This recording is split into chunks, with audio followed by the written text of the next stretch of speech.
Assalamualaikum warahmatullahi wabarakatuh. Detikers yang dimuliakan Allah Subhanahu wa Ta'ala. Kembali kita lagi berjumpa dalam suasana Ramadan yang sangat indah, yang sangat syahdu ini. Kali ini kita akan membahas betapa banyak orang yang tertipu. Tapi jangan salah loh, yang tertipu itu bukan hanya orang bodoh, tapi juga yang tertipu kadang-kadang ahli filsafat loh. Ahli tasawuf juga bisa. Ya. Ahli fikih ya juga bisa. Semua keahlian bisa tertipu. Nah sekarang mari kita lihat bagaimana bentuk ketertipuan para filosof. Apa sih yang dimaksud filsafat? Apa pekerjaannya filosof itu? Mikir, dan terus mikir. Maka itu filosof itu pintar, cerdas. Memorinya juga sangat kencang. Karena dalam teori neurologi, orang yang selalu berpikir, dendritnya itu kokoh, kuat. Ya. Satu orang itu sekitar 2-10 miliar. Dendritnya apa itu? Dendrit itu ya, semacam sel otak itu ya. Nah, semakin sering dipakai berpikir, semakin kuat otot-ototnya dendrit itu. Tapi semakin jarang dipakai berpikir, semakin lunglai, lama-kelamaan putus, satu persatu putus. Ibaratnya jaring-jaring ikan itu putus, sehingga nggak bisa nangkap ikan lagi. Nggak bisa nangkap pikiran orang lagi. Kenapa? Nggak terlatih. Nah, pikiran yang terlatih itu akan menjadikan otot-otot dendritnya itu kuat. Nah, maka itu filsafat itu penting. Tapi jangan filsafat melulu. Filsafat tanpa memberikan tempat kepada ruang batinnya itu juga tertipu.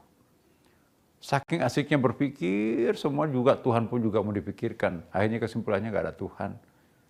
Padahal filosof lain mengatakan justru ada Tuhan. Akhirnya berantamlah satu sama lain filosof. Nah, bagi kita jika ingin menjadi filosof pemikir yang tidak tertipu, mari kita menyeimbangkan antara pikiran dan hati. Ada azan, udah berhenti dulu bacaannya, pikirannya, debatnya. Kita sholat dulu. Sholat itu istirahatkan otaknya. Filsafat itu kan menginginkan itu suasana beta. Beta itu apa artinya? Getaran otak itu antara 15-27 per second. Getaran otak itu. Nah, sementara kalau kita salat itu, kita diminta untuk turun ke alfa. Sekitar 7-12 per second. Enak itu salatnya itu kalau pikiran itu enggak ada. Kalau kita salat baru pikiran aktif, yang jadi proposal.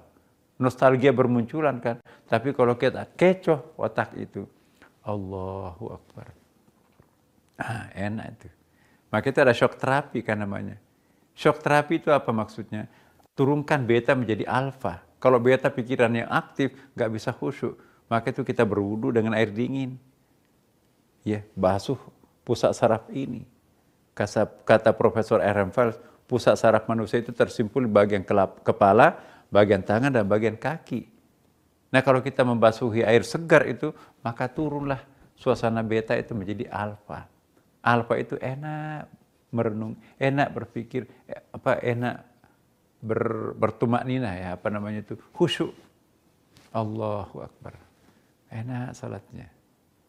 Nanti setelah selesai salat, kembali berpikir lagi, berfilsafat lagi, oke. Tapi jangan sampai kita nanti itu habis waktu 24 jam itu untuk mikir, tapi tidak pernah sujud di hadapan kebesaran Allah. Bahkan sampai Allah pun yang dipertanyakan segala macam. Itu filsafat atau filosof yang tertipu.